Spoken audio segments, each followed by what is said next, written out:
Clay Collard, who returns to action at PFL 1, where he's main eventing against Jeremy Stephens next Wednesday.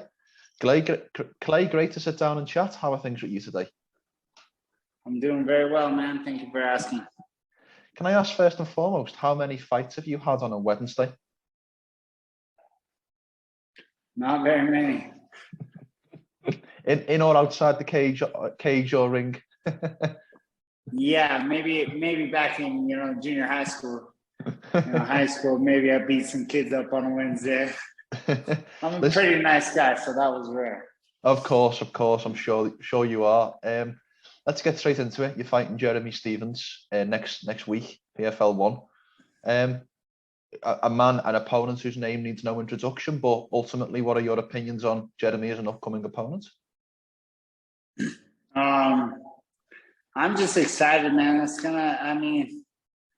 PFL smart. They always start the season off with a banger. Last year was me and Anthony Pettis. This year it's me and Jeremy Stephens. So, the promotion's very smart. They start the show off. Start the season off with a bang, and I'm excited to be a part of that and to be the main event where I believe I belong. So. I did want to ask about that because, as you mentioned there, last year, the first main event of the first card of the season against Anthony Pettis, and then a very similar situation with Jeremy Stephens coming in and making his PFL debut. So, how much did the two first fights of the season? How much do they mirror themselves for you? It's the first fight of the season, so I get to go out there and make a statement. Let everybody know what's up. I believe I didn't lose a fight in the tournament last year. So I'm ready to show up and let everybody know that I'm still here and that's my belt. And I believe I earned it last year, and I'm ready to show everybody that I'm coming for it this year, putting that shit around my waist. How much does the Raush Manfio loss sting? Because that was a fight that a lot of the MMA community and obviously yourself thought that you won. How much does it sting knowing that you would have had a place in the final? It's always going to hurt. That was $1 million fight. That was a champion, a chance to be a world champion. And I believe I got robbed. So, it sucks. But it's also fuel to the fire, So, ain't nothing new, man. Sometimes judges suck, and there's no ifs, ands, or buts. There's nothing I can do about it. So, he got lucky. He got a lucky one. Good on him. I wouldn't be proud of that win and rocking that belt and saying I'm the champ when obviously you didn't win. So. Obviously, Raush had a very close fight with Anthony Pettis prior to yourself. He had a close fight with Luderbach too. He squeaked by every single time. So. I don't know. Say what you want about him. I don't have a very good taste in my mouth about him. I'm sure. He's just squeaking by wins, just barely squeaking by, and he's the champ, please. I dominated Anthony Pettis. You know what I'm saying? Dominated. So, I don't know. Anyway, let's turn the conversation back to yourself and your next fight, because I can see you getting fired up. Jeremy Stephens, 0-5. In his recent contest, if you take the no contest out against Yair Rodriguez, what are your thoughts on how much Jeremy's got left in the tank? He's a gamer. You know what I'm saying? I believe he was in the top 10 in the UFC for a little while. No, don't quote me on that, but I believe he was, a top 10 guy. So you can never count somebody like that out. He's the most dangerous person is a person that's backed into a corner and 0-5. That's the most dangerous kind of fighter because he's got nothing to lose. He's coming in with nothing to lose and everything to prove. So he's well-rounded, very skilled, and I'm excited for a challenge. This on paper is obviously a fight that is very much tantalizing for fight fans. Is this a fight that excites you? A fight against Jeremy Stephens? Yeah, the bigger the bigger the fish, the better for me. You know, my clout goes up. You know, I feel like a lot of people don't really know who I am. You know, I have those few fans and those, you know, MMA fans that know who I am. But I feel like there's a big margin of people that don't know who I am. And the bigger the name, the more clout it puts on mine. So I'm ready to go out there and prove that I'm one of the best dudes to do this, you know? Can I ask you a question, man to man? Last season, Anthony Pettis comes in. He's the poster boy. PFL have signed Anthony Pettis, and then you're matched up against him. Was there anything in your mind with the odds and all of that and the marketing in place that PFL perhaps thought that you were going to lose that fight and it was going to get Anthony Pettis to start, they perhaps decided? No, I think they were just looking for a good matchup. You know what I'm saying? They were looking for a banger fight to start out the season. They picked the wrong poster boy because I'm good looking and I look good on a poster and I beat dudes down. So, you know, they picked the wrong horse if that was the case. If they were picking him, they picked the wrong horse. Of course, that's evident by the result. If we touch on I want to touch very quickly on your boxing career, because that was a story that I think certainly throughout the pandemic, a lot of people fell in love with as you transitioning over to boxing. Now, I know you had a couple of fights last December, if memory serves. Is the intention to kind of cross between the two, boxing and MMA, or what is kind of the intention with your career?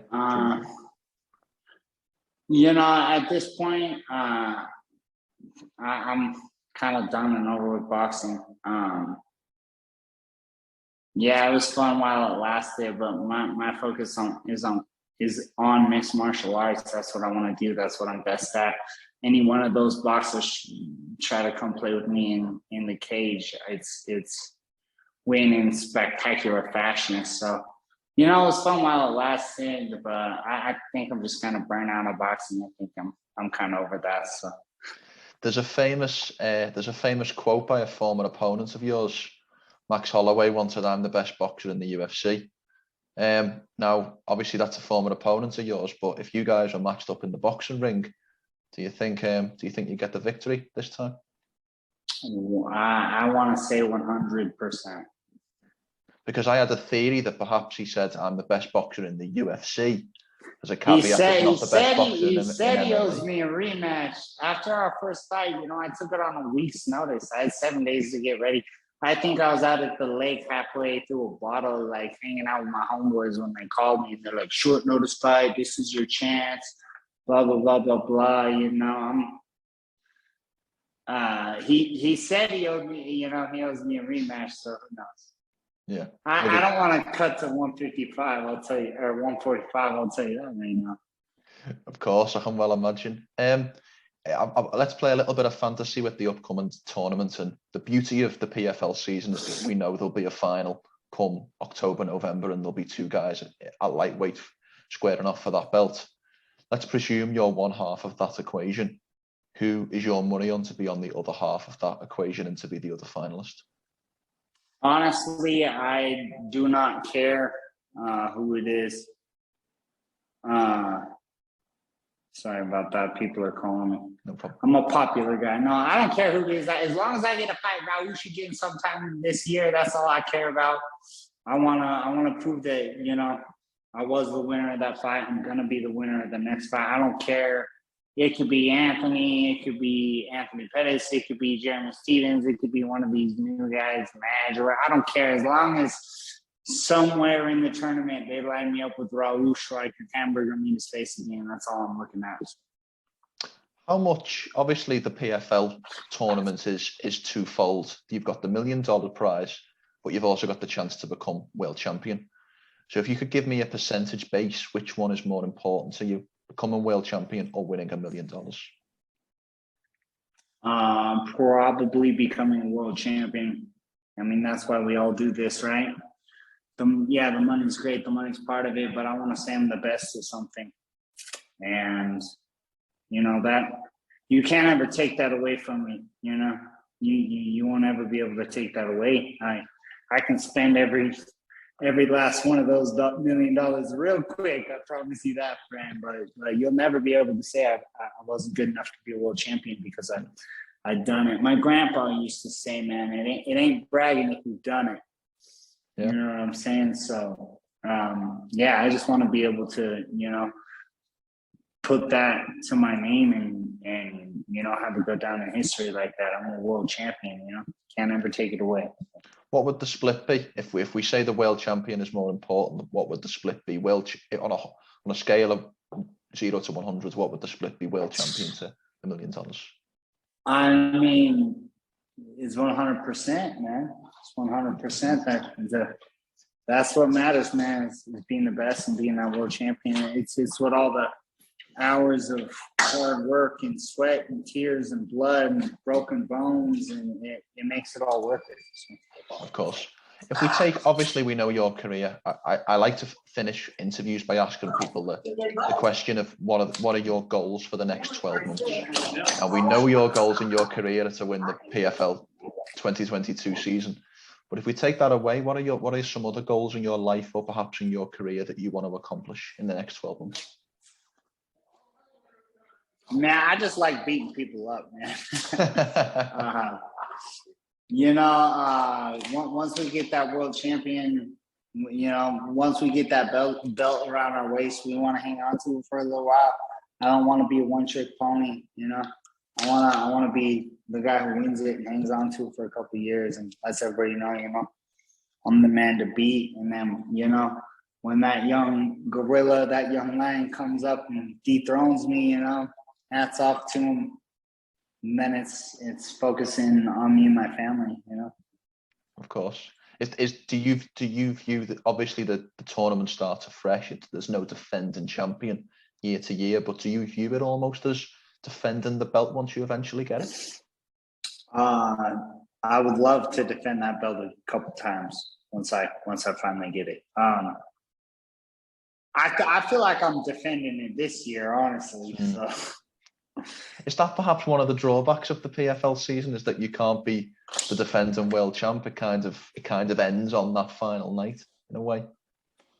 I mean, Raush won the belt. He's got the belt. He's back in the tournament. He's defending his belt throughout the tournament. You know what I'm saying? So it's a whole tournament that you have to defend it, not just one fight. So, yeah, you know, every fight you're defending that belt, not just. So I think it makes it even tougher, you know? Yeah.